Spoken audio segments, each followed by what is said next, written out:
Hey, Pierson. Hey, Calvin. Pierson, did you know that WNURsports.com does more than just article writing? It does? Please tell me more. WNURsports.com Blast it. also has a Center radio field. station. This could Man, be. it's almost like Back is people are listening to it right now. It is gone. That's right. And on Sundays from Northwestern. 7 to 9 Say hello p.m., to you your can new tune in to home run WNUR king, Sports to Trent hear our station members Violas. give you... It's Martinelli fading at the buzzer. It's good. Nick Martinelli wins it on the baseline for Northwestern. An overtime victory for the Cats, 76-74. Foster on the near side, trying to cut in, drops it down low. A shot in front, they score!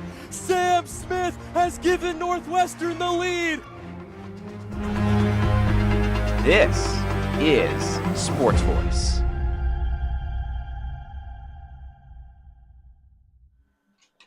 Hello and welcome. It's time for WNUR Sports Voice. My name is Calvin Kaplan alongside Pierson Strandquist, and we've got a packed house today. All three chairs are full. All three chairs are full of spectacular WNUR first years. We have two returning guests in Yoni and Ben, as well as a new guest who you've heard on podcasts but not on the sports block yet. Adam Sutro is on the show with us as well. Guys, welcome. How are we doing today?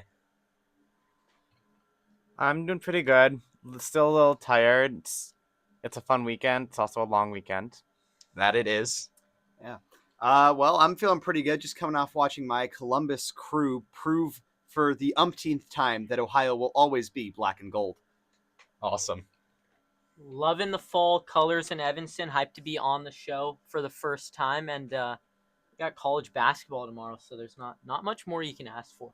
Definitely not. I mean, we were talking to Ben before the show. He said he's going to wake up for the 7 a.m. game, which is pretty good dedication. I probably myself will be sleeping in. Got 9:30 class, so have to keep that in mind and have to prioritize a little bit of sleep since I'm probably averaging maybe 4 a day. That's It's not good. That's not great. It's not good. It's not good. I would not recommend. Either way, though, that's a good segue. You mentioned college basketball. We're just going to go right into Northwestern sports talk, which of course starts with college basketball, as men's basketball will open their season tomorrow night against Mercyhurst in non-conference play. Remember, the two games they played before this were exhibition matchups. Chris Collins and company are back. Chris Collins is back, as we've mentioned a litany of times on the show.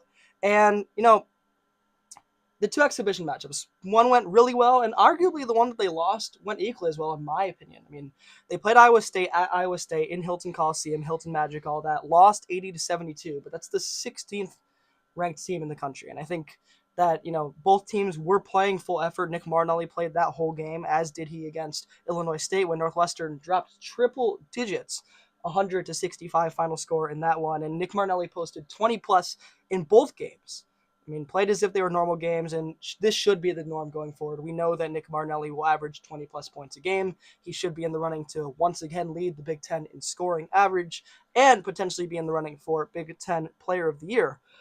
I think other notes from those games, I think both games were a tale of two KJ Wyndhams, someone who will be incredibly important for this team moving forward. In the Iowa State game, 3 fouls really early, did not play much because of that, looked very sloppy on defense. And then on the flip side against Illinois State, looked great on defense, played really aggressively, and obviously hit some really big threes. Granted, of course, it's an exhibition matchup, but still, you have to take some solace in that. And then, of course, weight room Angelo Chiaravino supposedly gained 15 pounds, and it showed. He's been really aggressive on defense as well. And then, of course, some of the new guys, Arrington Page, Trey Singleton, and others, Jaden Reed, all playing a big role in that win. So I guess just starting off, and we can go in any order, the main question is, we've mentioned some of these guys, 8 new players in this team. Of course, maybe the bottom end of those don't really play much this year. But who in this supporting cast will really be the one to step up? Nick Martinelli is going to be there. Last year, Nick Martinelli stepped up amidst injuries to Jalen Leach and to Brooks Barnheiser. Now it's just Nick Martinelli, and someone else has to be there in order for this Northwestern team to go anywhere. Each of you gets a pick. If one of you says something that you're going to go with, you're going to have to pivot. So whoever starts first, I guess, has an advantage here in talking about who you really want to. Well, I can start on that. For me, I'm really excited about Jaden Reed, the transfer guard out of University of South Florida. He averaged 12.6 points per game last year with the Bulls, and didn't play against Iowa State, but in that game against Illinois State, dropped 11 points, 11 assists, only playing just over half of that game. So a double-double in a short time frame. Sure, it's against Illinois State in an exhibition. That's still an incredible stat line. I'm going to go with someone you already mentioned. I'm going to go with Arrington Page. He is the only true center on this Northwestern basketball team, and he is really going to have to step it up because they can run small ball, but if you run small ball the whole game, no matter who you play, there's a decent chance that it's not going to end well because most teams have at least one or two big men that they can rotate in. And so with it just being Arrington Page at center, he's going to really step it up this year. I agree with that. Honestly, I think this might have been something y'all have noticed now, kind of being here and watching a couple games. Chris Collins oftentimes has his centers go at point, like they're at the top of the key or even past the key on the perimeter to start drives and start kind of any plays that he's running. And so Arrington Page has really been able to do so, which I think has been the most impressive part to me. Is something that someone like Matt Nicholson maybe struggled with in the past and maybe caused him to be less efficient on the boards and on the glass. And I think, honestly, for Arrington Page, that's the biggest thing I'm looking for. It's cool that he's scoring in these exhibition games, but at the end of the day, they need someone who can grab boards and be physical. Yeah, absolutely. We'll go to you, Adam, as well. What's your pick? Yeah, I think this isn't a newcomer, but I think that he's going to be probably the most important player on the offensive end for this team outside of Martinelli, who we talked about as being obviously the number one option on this team. But I think it's KJ Wyndham. I think a lot of people, are talking a lot about the new additions, and that's really important because obviously not only are there so many new players coming in, but they lost Leach and Barnheiser in the offseason. But I think what we saw last year when Barnheiser and Leach came down with injuries was flashes of Wyndham's potential. He put up 20 against Oregon, 20 against Iowa, and I think that Wyndham has to really step into that number 2 role, which is going to be super important, especially early in the season where teams are looking at the scouting report and saying, we just got to stop Martinelli. And so I think if Wyndham can really step into that role, that's going to mean a lot for this offense.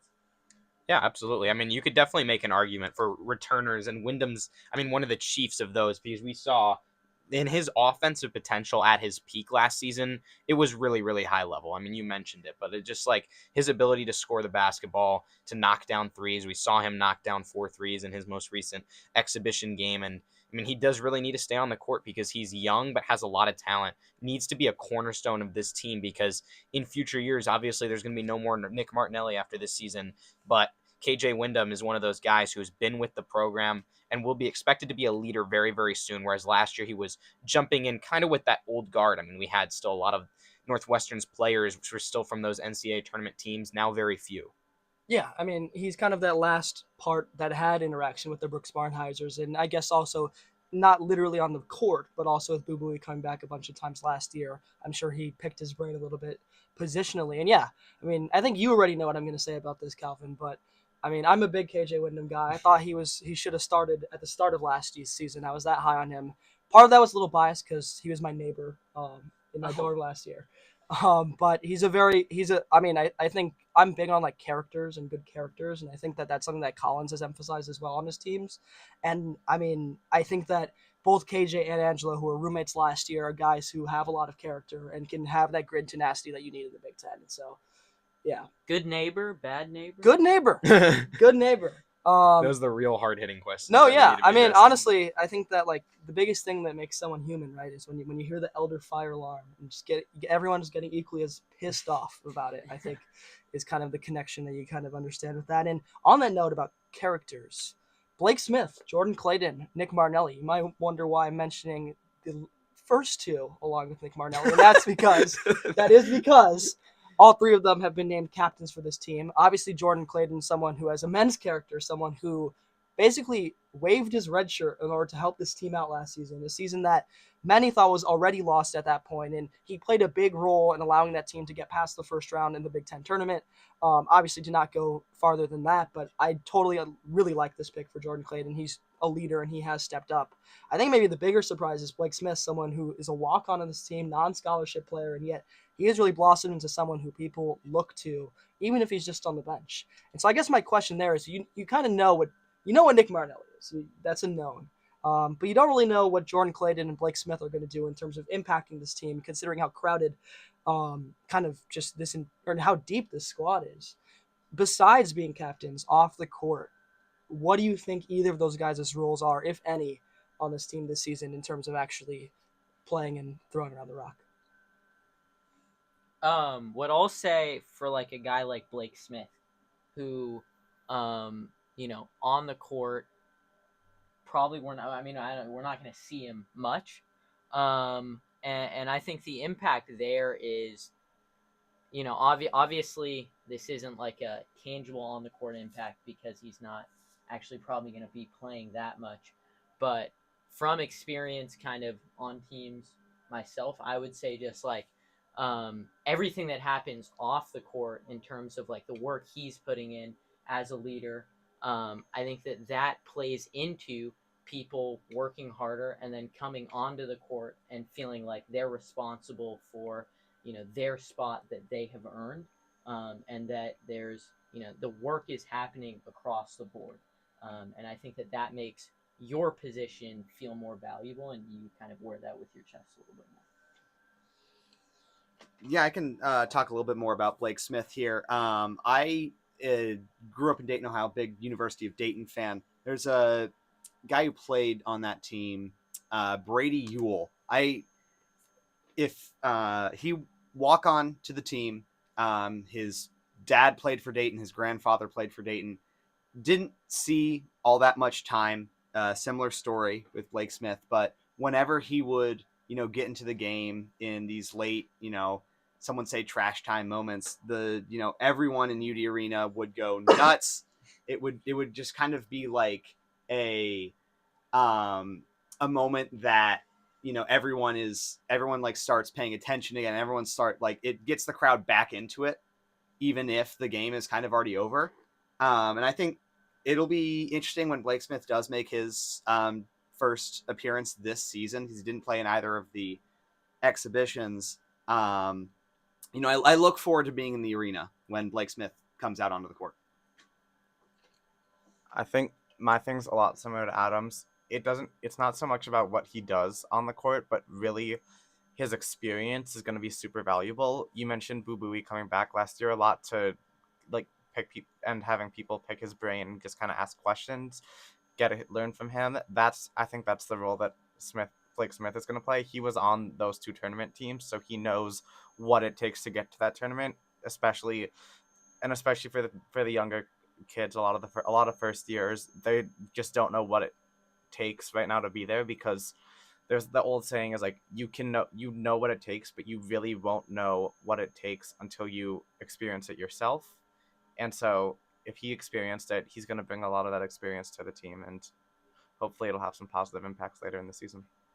Absolutely. I mean, I'm with it. Well, all you guys said, and I think that's something you can apply not just to Smith, but also to Gus Hurlburt, someone who, you talk about someone who gets ovations whenever he comes on the court. Like, Gus Hurlburt is the big, North when Dakota's he comes finest, out at yeah. the end of the game, the fans are all on their feet. They're cheering for him to take a shot.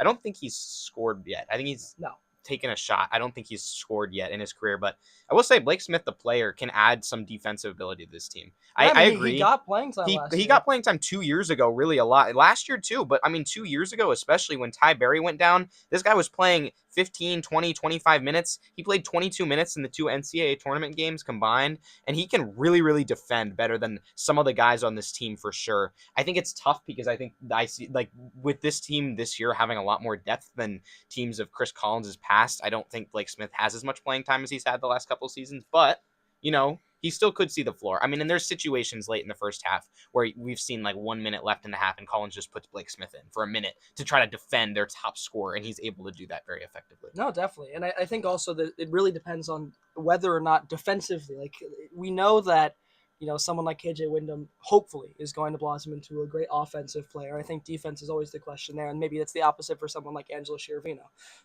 who Sciarvino might have the opposite problem where he's like Blake Smith and becomes almost a defensive specialist on this team, since they don't really need, like, not that he can't score, he 100% can, but sometimes that's what you need, and Collins definitely loves to rotate. He loves to get guys in for very short spurts of times where other coaches might not put them in at all.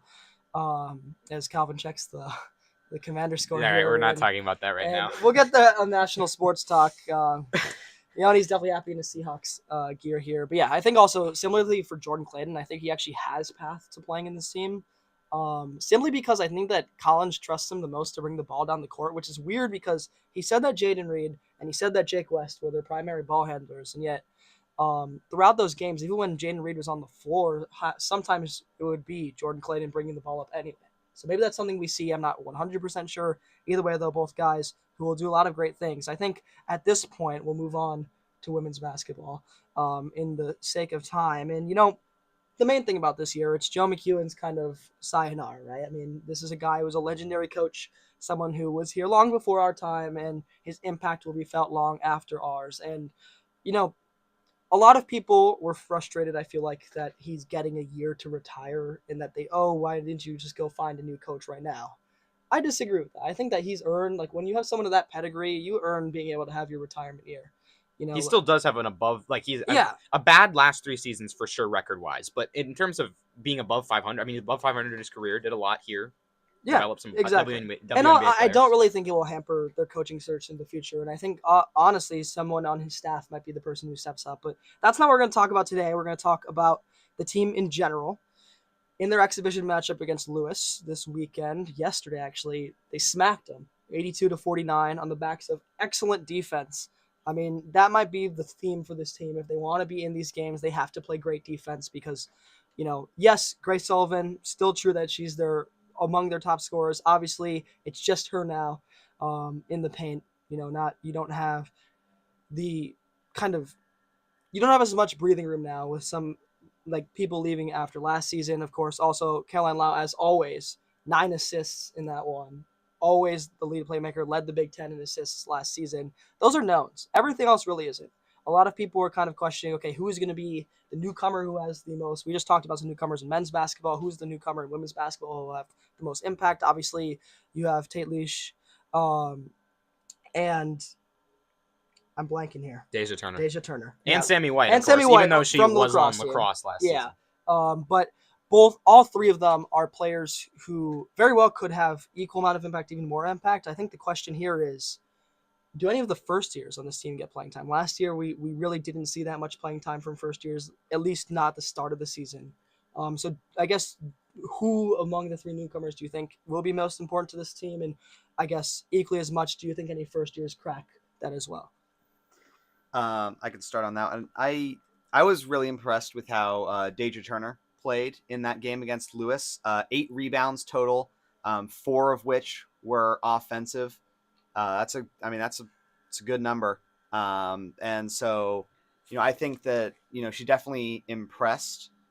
She definitely impressed last afternoon. So I think we'll be seeing a lot more of her this season.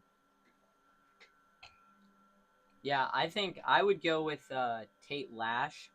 I don't know if she'll crack the first-year rotation, but I think that one thing we saw is that with Grace Sullivan kind of probably taking, I would say, the lead for the most part in the offense, I think she's ready to take a big step forward. And Yoni and I were actually there on Saturday, and I mean, she was just kind of a huge disruptor on the offensive end. And I think that what that creates is a necessity and an opportunity for Northwestern to utilize kind of the outside shooting and just kind of perimeter playing. And that's where I think Tate Lash can step in. Her sophomore year at Furman, she shot 5.8 threes per game and made 37.3% of them. Her last 2 years, she hasn't been as good, but all of her college career, she's been that player that plays on the outside. She's always shooting more than 4 threes a game.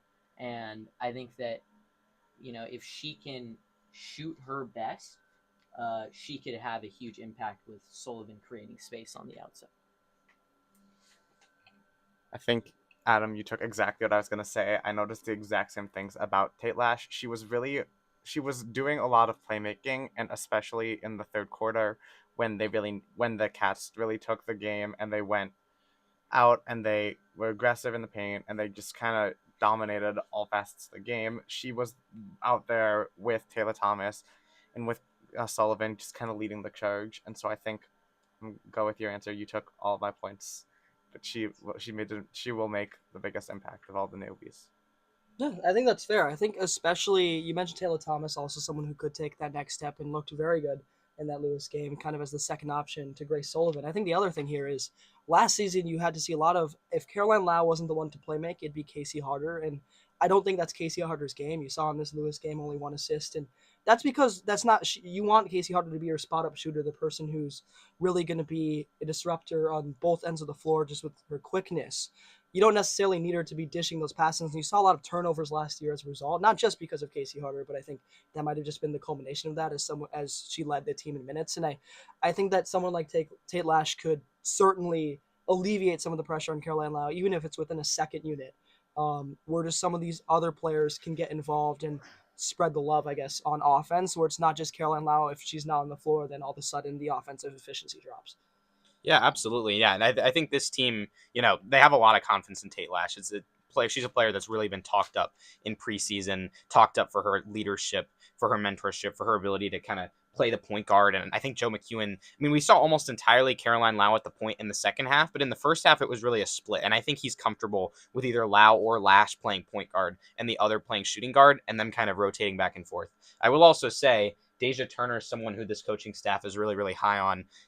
I've been doing a lot of writing about this, so there'll be a feature that comes out in a few days that talks more about the women's basketball teams shortly before the season on Inside NU. But talking to members of the coaching staff and players on this team, they're super, super high on Deja Turner's ability to rebound and to play defense. And fans should definitely expect she's going to play a lot more here than she did at TCU. And it's for that reason. 8 rebounds in 16 minutes. She's a great defender, has the ability to rotate, and has really high potential as a shot blocker that hasn't been unlocked because it just wasn't a great fit in terms of her ability to get consistent minutes at TCU. I think things are going to be a lot different here.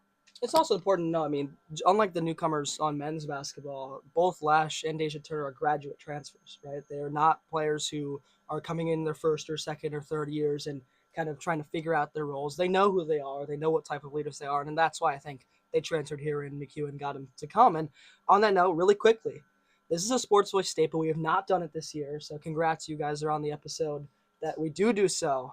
It's time to hop. This was something we introduced the weekend of Easter last year. Obviously, not everyone celebrates Easter. That's okay. But that weekend, you have the bunnies. There was like an Easter bunny around campus and stuff. I don't actually know if that was like who did that. But either way, that's besides the point. We came up with this idea where it's hopping, and essentially we assign you a position to speak about. So in this case, the H is half full, half empty. So kind of just like mediocre opinions. And then optimistic and pessimistic is the O and the P. And so essentially what we're going to do here is we're going to pull up a random number generator and then assign y'all a position. And so basically the 3 positions here are the half full, half empty is that Northwestern will give Joe McEwen a retirement tour he deserves, but will bow out in the Big Ten tournament and kind of just be that is that.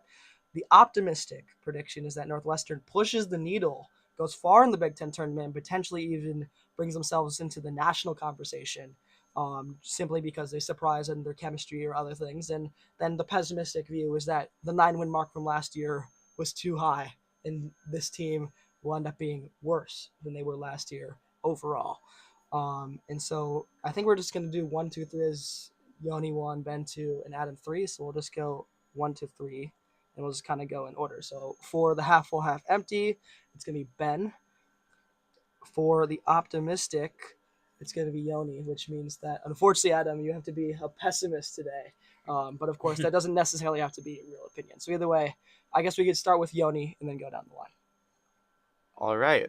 So, I think in the hypothetical, Yoni thinks that Northwestern is going to make a very deep run in the Big Ten tournament, and they are going to go into the national conversation because of Taylor Thomas and because of Grace Sullivan. The two of them, they have great chemistry. As Adam mentioned, we were there yesterday, and in the press conference, they were really just kind of playing off each other, and they gave off good vibes. They absolutely dominated in the paint, and where they stood out was they drew fouls. They were getting contact almost every time that they went to the rim, and if you can keep doing that, you're eventually just going to get enough free throws that you can overcome most other flaws and win the game.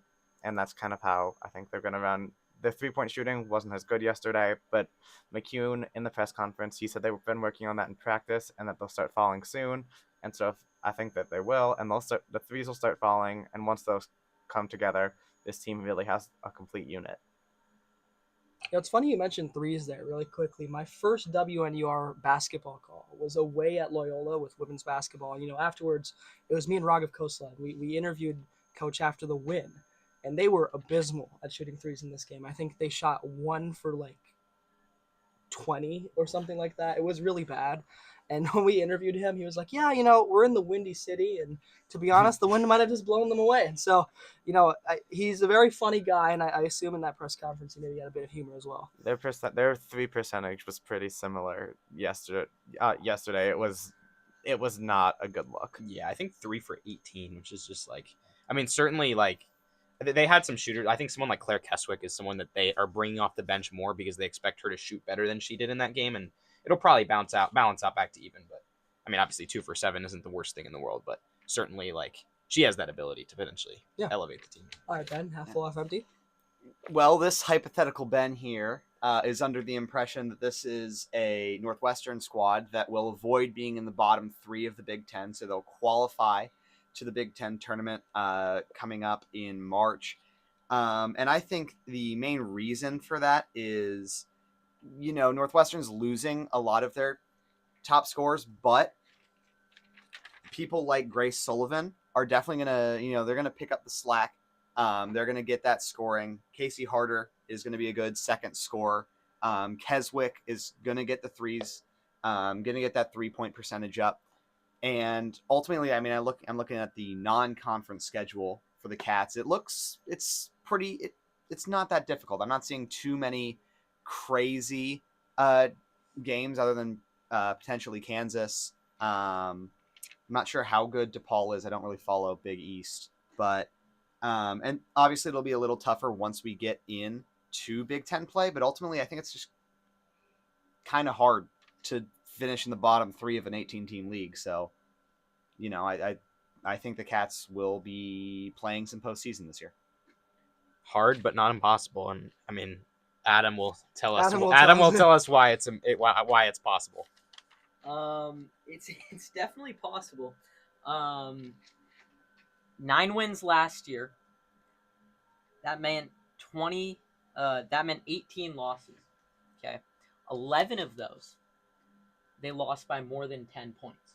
So that means 11 of them were, not even close, really.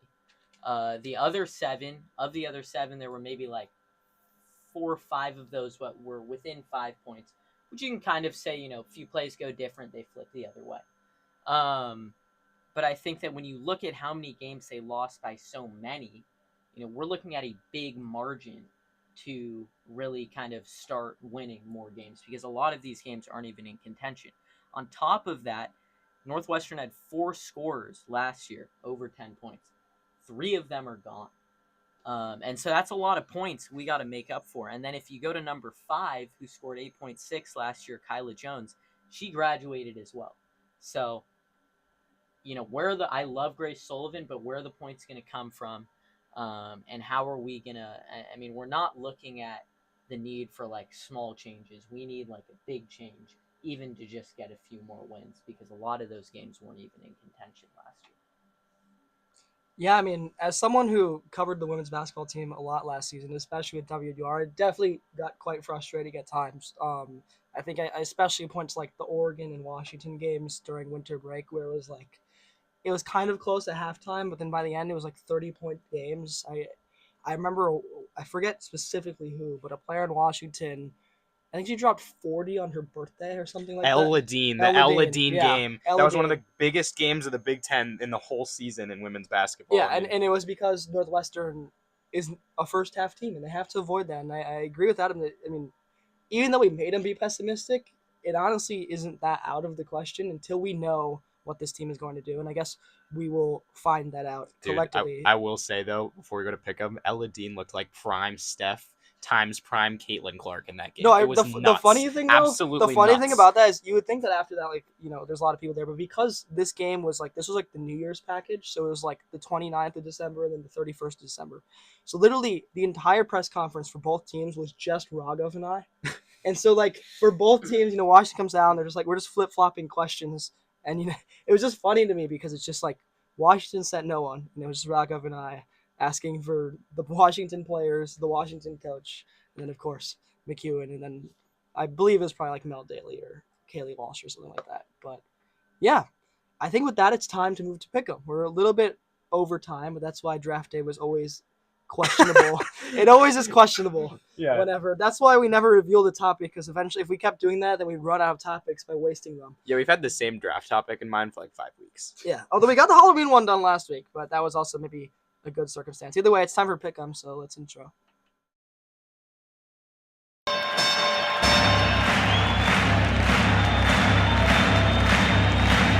Ladies and gentlemen, welcome to the main event. It's time for Pick'em.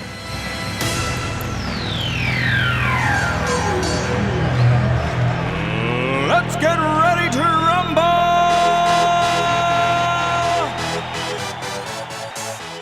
This proves how serious Pick'em gets around here, which I guess isn't that serious. It's not. It's always never that serious. but- Anyway, Adam, for you, Pick'em is the quintessential sports voice segment. This is probably the most important segment of the day. You saw Brian was devastated last week after losing his second Pick'em of the year. And so he's hoping to come back stronger. Either way, though, how it basically works, we have 3 questions that I wrote up, and all 3 of you will answer. At the end, Calvin and I will vote on each question. Let's say it's a tie, and 2 people get votes and 1 person doesn't. You still have the power. The person who doesn't get a vote is the deciding vote. So even if, you feel like you get shafted, Calvin and I don't like your answer for some reason, it's okay. Because at the end of the day, you get to spite one of us by voting with the other. With that, you can be biased. Calvin's a DC sports fan. I'm a All right. Chicago Yeah, sports we can't fan. talk about any of the DC sports right now. Well, I mean, This yeah, is just like- Yoni Seahawks, again, another score update. 28 to nothing. This is going On the great for me. Commanders. This is going and, amazing. and there's still a minute left in the first half. Oh my god. And so, Calvin's a little sad here. This was, here's all I'm saying, Calvin. Last year, when the Commanders beat the Bears on the Hail Mary, the Bears entered a 11-game losing streak. So far, the Commanders might just be on their way to that. Obviously, with the loss to their arch nemesis Cowboys in embarrassing fashion, a loss to the Bears in equally embarrassing fashion, and unfortunately, a loss today or not a loss. I mean, I guess 28-3. Hey, it's and happened that just before. jinxed it. That just jinxed it. Don't worry, I don't have any power over these things. Either way, let's just jump right into the first question, which we're calling Nickname Nation. By the way, do we have Ben? You're a former past champion, correct? In Pick'em? No, it was a 3-way tie. And Remember- I lost. Oh, was that the was the vote. 3-way tie. We gave it the to 3-way tie Naima. for Naima. Yes. That's And right. Brian also lost. That's right. Yeah. Okay, yeah. Sorry, so Brian. I don't mean to nobody keep on the you show out. has won Pick'em yet. Nope. Yeah. No. I won. Or no, Yoni won. that's I right. beat- I was I- mixing I you won guys last up. week. I was mixing you guys up. That's right. So Yoni This guy's is looking for memory- back to back. No, here's the thing. Ben was the one who lost 28-7, on by the his way. show. 28-7. 28-7. Immediately Slowly after coming I back. said that. I didn't. I told you that it's not gonna end well now for me. I don't know, man. If it does, it does. If it doesn't, it doesn't. Either way, It was good. we'll last start off simple. Some of the best duos, trios, squads in the NBA have had a great nickname to match. The Heatles, the Lob City Clippers, the Splash Brothers, the Twin Towers of the Spurs, and, the Showtime Lakers. We're still really early in the NBA season. I believe the Bulls might have just lost their first game, so maybe that kind of moots my point about, they did lose, unfortunately. But either way, the season is young. There's a lot of teams maybe people didn't expect to be good, a lot of teams that people did. You're just going to have to pen a nickname for a 2025 to 2026 duo, trio, squad, whatever you want. You just come up with a nickname for that group. If you want to, bonus points if you come up with nicknames for each player that we haven't heard before. So, I don't want to hear a nickname that I already know. You don't be like, oh, Victor Wembanyama, that guy's the alien. I think we already know that. But yeah, I guess we can go. The order Calvin has assigned here to start is Ben, Adam, and then Yoni. So, Would y'all mind if I got shifted myself to the back there? I did not do my proper reading and did not realize that this was NBA specific. yeah, Adam can go. You good with that? My Yeah, apologies. Okay. Adam's locked in and ready. So I'm going with Saturn Spires, and this is gonna apply to Victor Wembanyama and Stephon Castle. Now, Victor Wembanyama, the height is kind of debated, but most people set her around like 7'4". Castle, obviously, and he's not quite as tall, but he's still 6'6", putting him at, I would say, like a height that's generally accepted to be tall. And this is kind of the dynamic duo in San Antonio, obviously back-to-back rookie of the years, and kind of like a budding young dynasty down south. And so I say it's kind of a wordplay. I say Saturn for Wembanyama because he's known as the alien. And then Spire obviously is a part of a castle, which we apply to Stephon Castle there because his last name is Castle. Solid. Yeah. Creative. Yoni? All right. So I'm gonna go with the Timberwolves, and something that the Timberwolves did this year is they brought back their Christmas tree uniforms. Minnesota, it's kind of in the woods, so I'm gonna go with the North Woods, which are an actual place. It's like a lot of the upper Midwest, a lot of northern Minnesota, and the other reason is it's a lot of trees, and the Timberwolves are a really good defensive team. They've been historically really strong at that, and that's going to continue this year. And I did, in fact, do nicknames for the Timberwolves top 6, and I went with a different tree for each player. Okay. So I'm going to go pretty fast. And is Quaking Aspen, which is one of the most popular trees in Minnesota, so I think that kind of makes sense. The red pine tree is Rudy Gobert. It's tall, intimidating. Jaden McDaniels is going to be the red maple. Strong base, got a little bit of a long reach. Julius Randle is going to be an oak tree because he stays weak, kind of fades a little bit in the winter, but then in the spring, in the playoff time, he is strong. He's exactly what you need from him. Dante DiVincenzo is going to be that peach leaf willow, that versatile player, and then an iconic tree in Minnesota is going to be the cottonwood tree. It's everywhere, and that is going to be Nas Reed, because if you say the name Nas Reed in Minnesota, people will literally start screaming. The Nas Reed hype is always there. It is always crazy. Coming in creative here, the defending champ. Do I even have to No. You should go. And also, shout out to Calvin here because he's writing down the answers to this one. This guy's going quickly with these types of trees. The peach leaf willow. Yeah. I don't think I've ever heard of before. This is why we learned in 7th grade in computer solutions class how to touch type. Just for moments like these. It's all about the words per minute, man. Yeah. All right, Ben. Well, this duo nickname that I totally didn't think of within the last 2 minutes and had prepped this whole time. It's a little. I'm feeling a little weak with it after following these two, but I got Craig Porter Jr. and Dean Wade on the Cleveland Cavaliers being the Kansas Cavs because they both went to Kansas colleges. Is the Cavs spelled with a K or a C? Yes, in this case, yeah. Okay. The Kansas Cavs. Kansas Cavs with a K. Yeah. Okay. Nice. I guess we can just go right into the second one. This one. Da Patron Saints. Yeah, I wonder who wrote that. Either way, you can take us into it, Calvin. Sure. So recently, the leader of the Catholic Church has been intertwined with sports one way or another. Pope Francis was unknowingly dishing out #Saints in honor of New Orleans, as he does. And of course, Pope Leo is a diehard Chicago sports fan who was misguided in his choice of baseball team, at least according to you. And I guess according to most people, probably, Pierson. Similarly, while most athletes aren't inherently Catholic, each team and every player secretly prays to a different obscure patron saint for help. You must channel your inner theologian and canonize a new hyper-specific patron saint for a particular sports phenomenon. What is their name and what specific situation do athletes, coaches, GMs pray for them for? Example would be Saint Sebastian of the stub toe, patron saint of game day paperwork injuries.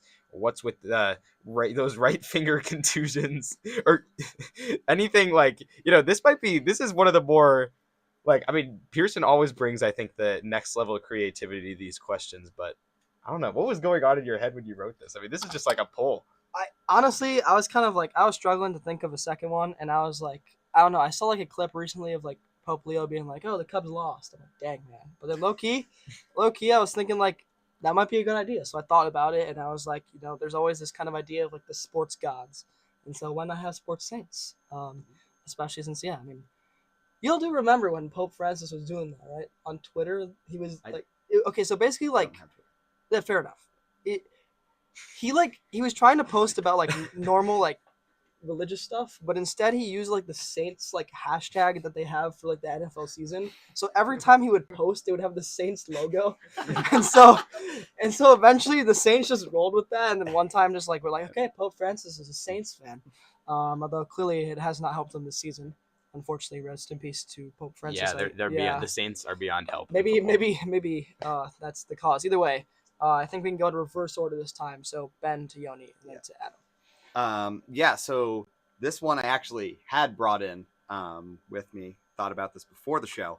I'm going to go with St. Nicolas of not losing in Mexico. I'm a big soccer fan, big Columbus Crew fan. And it was very sad to see last June losing to Pachuca in the CONCACAF Champions Cup final in Mexico, 3-0.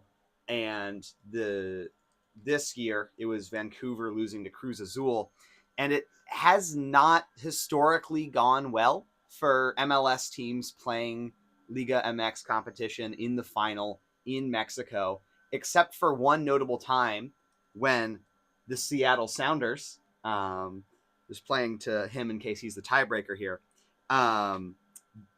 drew against Pumas UNAM 2-2 in 2022 from 2 goals from Nicolas Ladero. And that actually helped them lift the trophy in the second leg back at home, but they didn't lose in Mexico, which just seems to be the norm. There you go. I mean, I think when Ben is not fooled by pick'em questions, Indeed. there's always that in-depth aspect to it, which I like a lot. So, wait, where are we going next? Would it be Adam or Yoni? It's Yoni. Okay, Yoni. Yeah.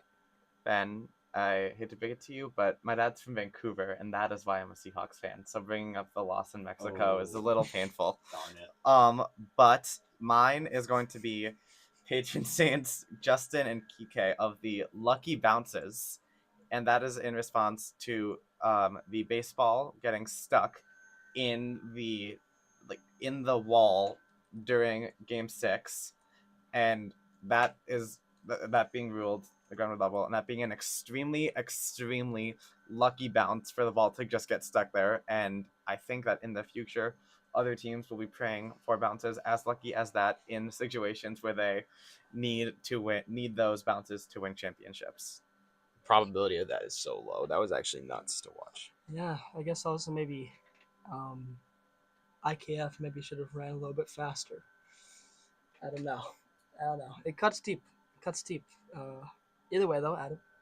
Do any of y'all like to trade stocks on the Swedish NASDAQ?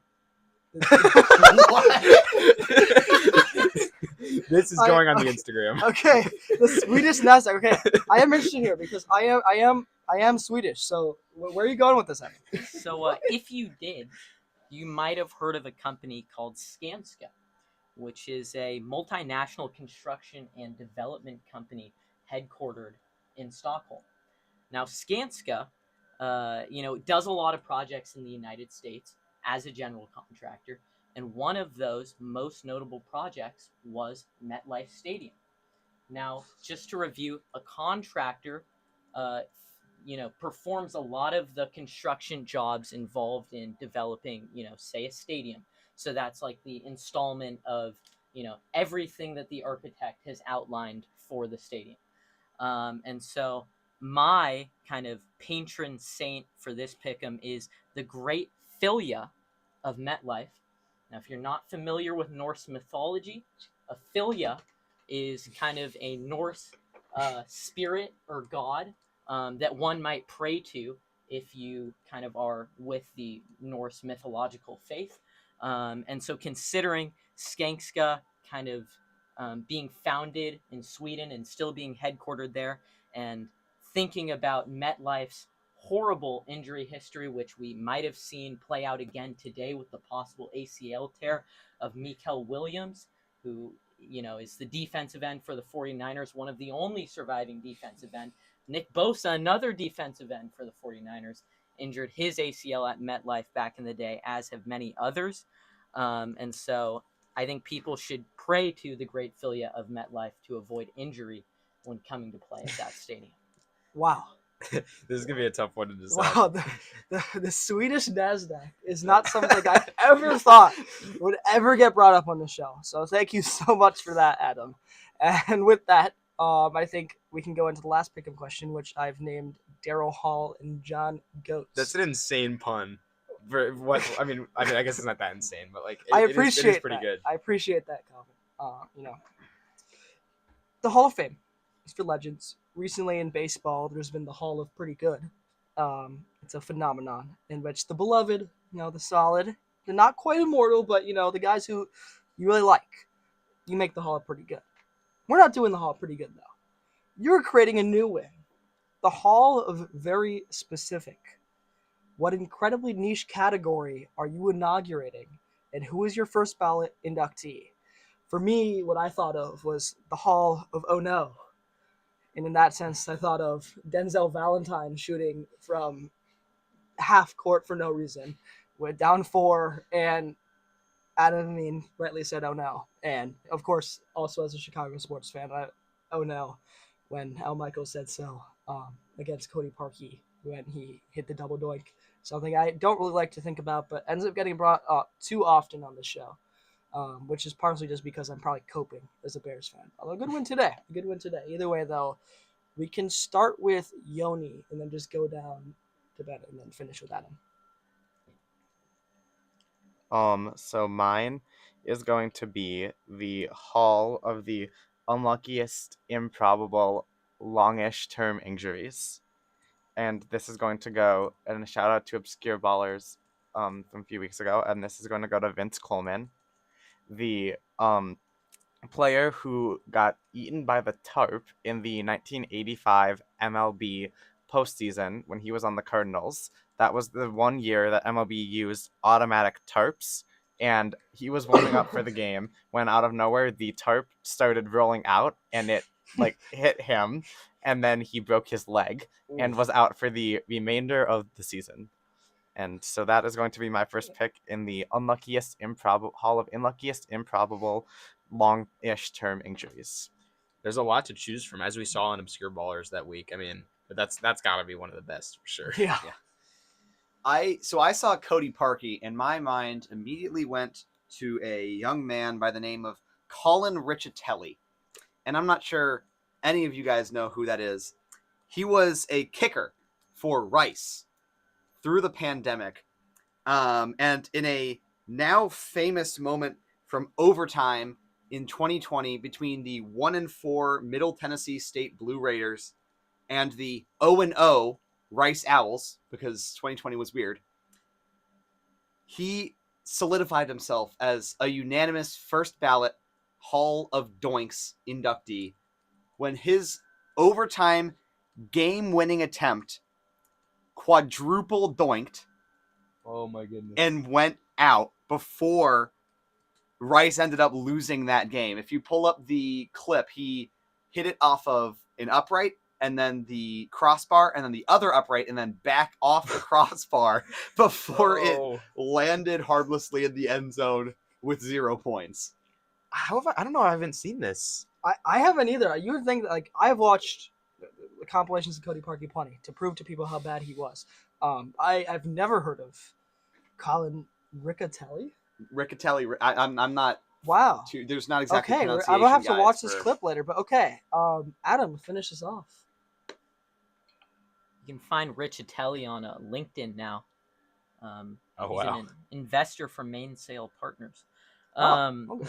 Anyways, mine is I think that when I thought of the Denzel Valentine oh no, thought of another trending audio on social media. I'm going to try to use the accent here so that it's more identifiable, but it's leave the football before the football leaves you. Yes, and so I think that I've got the Hall of players that the football left before they left the football. So going against what the audio tells you to do. I think that a good example of that we actually saw in this World Series, and that's I think Clayton Kershaw you could put in that category. I mean, a series that went 7 games and he was only used for 1 out in a game that went 18 innings. This is, a Hall of Fame player that played at the highest level. But clearly the football or the baseball in this case, has left him as he was unused, even though there was many games that required extra inning pitching. I think some other names you could shout out into that category: Brett Favre, Michael Jordan, Shaquille O'Neal, who played for teams that you didn't even know he played for.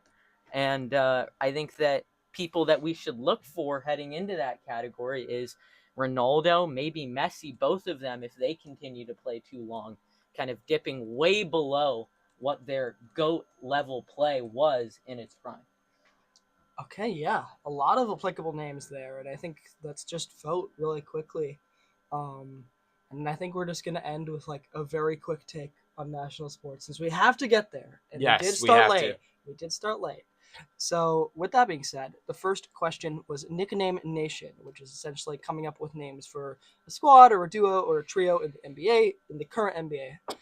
Adam started us off with the Saturn Spires because Wembanyama, being the alien, and Stefan Castle, a spire being a part of a castle. That's pretty creative. And Yoni followed that up with the Northwoods, out of the Northwoods, the actual place.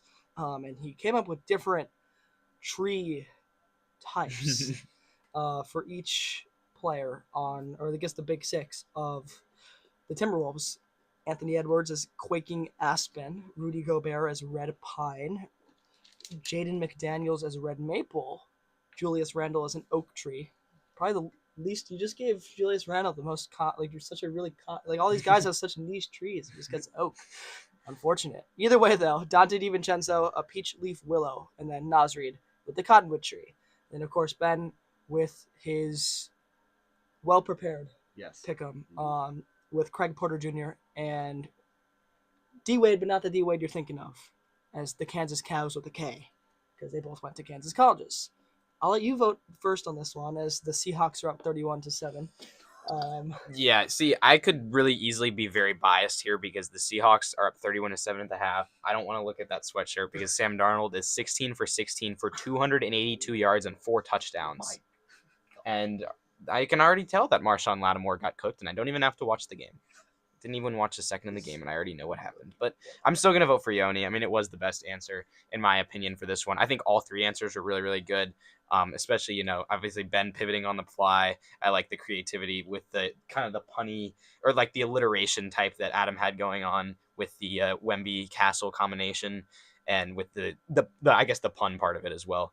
But yeah, and I think it's just great that you went into each individual and came up with a specific tree for the top 6 players. Like, that's pretty funny to me. So that's my vote. That is funny. Although I think I'm going to break from you, Calvin, here, and I'm going to go with Adam. I liked kind of almost not that Yoni's. I thought Yoni's was great, but honestly, I think that Saturn Spires is kind of, when I was writing the question, exactly what I was looking for. Where it was kind of like the names were a part of the name that he gave. And so there was very clear. But I think Yoni did that as well. But I think it was very close here. But I'm actually going to go with Adam here. So it's going to be up to you, Ben, to decide who wins the first question. Maybe some bad blood on the line. Yeah, so I was pretty tied between the two. But then I remembered something Yoni had said earlier with, my attempt at kissing up to him a little bit with the not losing in Mexico thing, but turns out he's a Vancouver fan. And so he said, he kind of implied that you would be voting against me if you were in the same position. So I think I'm going to go with Adam. Oh! Wow. I never said I would vote against you. I just want to clarify wow, that. it comes back to bites. I think you had to say The it, man. defending champ goes down in round 1 Wow. to the first-time guest. Drama. Adam, congrats. First question. And we go into the second one, which was the patron saints. This one, he had to come with the patron saint for, I guess, or just a deity that these teams or GMs or places or anything related to sports be praying to. And Ben went with Saint Nicholas of not losing in Mexico. I think he kind of just alluded to what he was going with there, and it seems to have cost Yoni a vote. Yeah. Yoni went with St. Justin and Kike of the Lucky Bounces, alluding to Game 6 of the World Series, in which the Dodgers realistically did get a very lucky bounce when they were able to put their hands up and say, I can't get that ball. And Adam went with, he started off with the Swedish NASDAQ, the Skansa, who was the contractor for MetLife Stadium.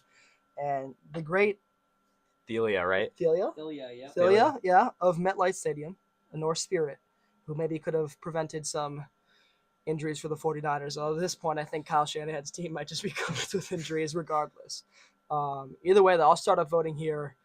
I think this one might be a little bit more obvious. I'm going to go with Adam here. I think that to bring up the Swedish NASDAQ is just the insanity that we look for here at Sports Voice. And yeah, I mean, I think that goes without saying, and a god that's very specific too. So. Well, I think this is the first pick'em that's decided before question 3 this year. So congrats to Adam for clinching it on the second question.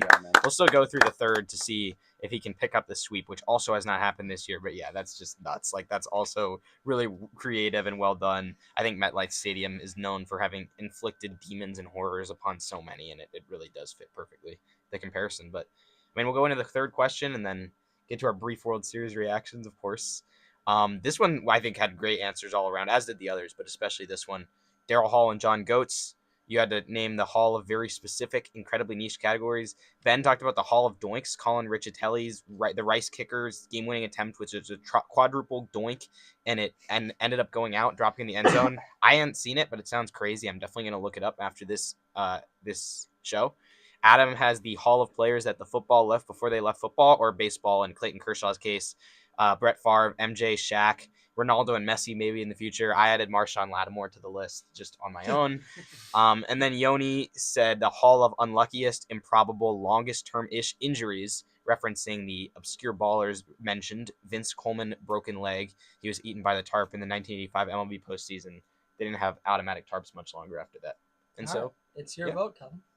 I think I'm going to go with Ben here. I mean, again, like, I think it's crazy to me that, like, I mean, maybe I'm just, like, not a ball knower about Rice football. I thought I was, too, because my grandma lives, like, really close by. So I've been to Rice, and one time my dad and I were playing Frisbee, and we accidentally threw the Frisbee onto the Rice practice field and climbed onto there to go get it. So I guess I just admitted to trespassing on the Rice practice field, but hopefully they don't care too much. But yeah, anyway, this is a really good poll, and I think one that, like, I didn't realize happened, but it's just absolutely nuts that it did. Yeah, the Owls got you. You know what? I'm gonna give Adam a vote here. I'm gonna go with Yoni. I think that yes. Well, you just like the way you said I'm gonna give Adam a vote. Like, Yeah. you're voting for his answer. I was about to say Adam's just going to sweep. Oh no! I'm gonna give Adam a chance to vote as the Sports Voice, or the winner of Pick'em that he is, and I'm gonna vote for Yoni here. I think that while it was brought up on Obscure Ballers, it is a good poll for here, and honestly, one that we have not talked about on this show, and so I think that is fair game. And yeah, a very unfortunate injury for Vince Coleman. Although I guess since he's on the Cardinals, I can't feel too bad for it. But Adam, you have to decide who gets second place. So big stakes. Yeah. I think that part of me wants to kind of. I felt Yoni, even though I did win the first one, I felt that he was kind of deserving of winning that first pick'em with the trees. But I am going to go Ben here. Yeah. No, I think that the fact that when you look up Colin Richitelli and the first thing that comes up is his LinkedIn, which is why I talked about it and not anything else about him. That's just the definition of a deep pull. So you said he worked at an investment company? Yeah. Do you think he invests in the Swedish NASDAQ? It's a great question. That's actually great. That is. The answer is you never know. You do never know. We learned so much on this show today. I mean, so much to talk about. But yeah, again, congrats to Adam on championing this pick'em. How champions fall, I mean, going from winning last week to getting a single vote in this one. All right, well, congrats to you, Adam. Well, I don't know. Wait, did he? No, I voted for the trees one and the first one. 2 votes. So 2 votes. A single vote from each of us. Either way, though, we're on to national sports talk. We have very brief national sports talk. I think we'll just talk about the World Series since that's pertinent to right now. The Dodgers won 5-4, Game 7. Probably, even as a Cubs fan, the greatest Game 7 or one of them of all time. I mean, of course, my bias is going to say that it's 2016. Yeah. But I do think there's an argument to be said that the 2016 World Series was more iconic, but this World Series as a whole might, in terms of the play on the field, might just be better. Simply because every game was close. Every game felt like there was something that could have happened. Of course, I'm never going to admit that. But, yeah. So the Dodgers won. Yamamoto, man. That guy is insane. I mean, he pitched on 0 days rest and ended up winning the World Series. He went 3-0 in a single World Series, which is kind of unheard of, especially in this kind of era of load management in professional sports. And Will Smith with a game-winning homer, Miguel Rojas tying it up. Some mistake pitches from the Blue Jays, and a lot of things that I think that they're going to think about what ifs. I mentioned earlier, if IKF could have just ran 2 inches faster, then the Blue Jays would have been World Series champions, but they're not. So I guess just really quickly, just one thing you would take away from this World Series. Sam Darnold just has first incompletion of the game. Oh, okay. So he's 17 for 18 for 290 and 4 touchdowns. Either way. Oh, wait, was it an interception? Wait, hold on. Why did they have the ball in the... Oh, wait, no, it was a punt. Never mind. It was a punt. Sorry to interrupt. It's okay. Who would like to go first? I guess I can go first. I think that my one takeaway was that the Jays this series, like you said, Pierson, was just so good overall. I think especially it just shows how anything can happen in any series. I thought that this series was going to be a blowout one way or the other because of the way that both CSs were, even though the Jays Mariners went in 7 games. Game 7, I think, was the only one where there was even any real closeness, especially the first 2 games were pretty dominant. And so I just thought that this was going to be a blowout, and then both teams, they pulled it out close. That Game 7 was just extremely fun to watch because you never knew what was going to happen. When Chris Bassett came out, he came out a lot earlier than I thought he was going to, and I was just honestly shocked. Oh no, not the mic mic. there. Not the mic. Not the mic. Not the mic. It's on. Okay. It's picking up noise. There we go. Oh, I think we got it. My apologies. So I'm a Cleveland fan. So this is the greatest. This year's is the greatest World Series of all time. Nothing really happened in the late 2010s there. There's really no series there that's incredibly interesting. But yeah, no, I mean, just the experience of watching that Game 7 in a room on a big screen with 20 people, exactly one of which was not a neutral supporter. Everyone was so locked in to these games, especially the 18 inning game. I started watching that in the 8th inning, watched it for 4 hours with one other guy in the basement of Willard. I mean, you can't get much better in the world of sports than that. So this was the greatest World Series of all time. Yeah, it has a case for sure. For sure. Yeah, I think that case is there. Although I think what I was thinking about more so than was it the greatest World Series of all time? Just thinking about my lifetime, which kind of is similar duration to all of you guys, was it the best championship series in kind of our lifetime? I don't think it was. But I definitely think it was up there. I think when you look at baseball and basketball, it might have been the best series. If you extend it to, I think it has an argument. I think if you extend it, well, also I'm a Warriors fan, so if you want to go to that Game 7 win for Mr. Cleveland over here, I wouldn't consider that.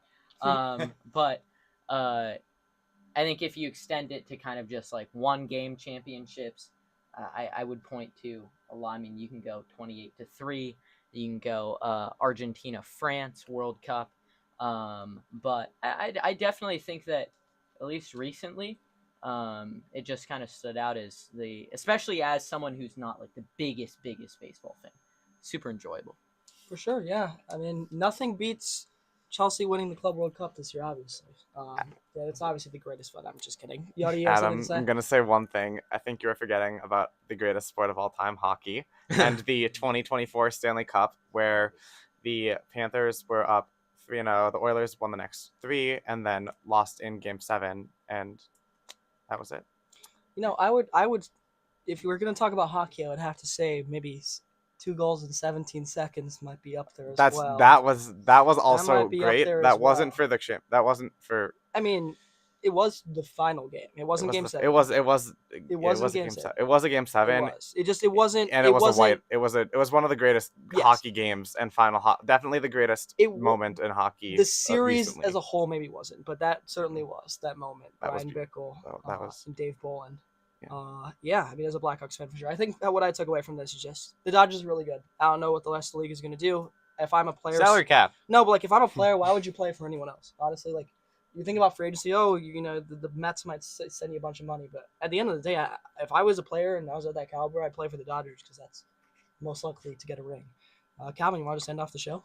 Yeah, sure. Thank you all for tuning in this week, whether it was on the radio, WNUR 89.3 FM and HD1 Evanston, Chicago, or whether it was on YouTube. You can subscribe to WNUR Sports, see all the updates, or you can listen on the TuneIn app. You can listen online on the WNUR radio website.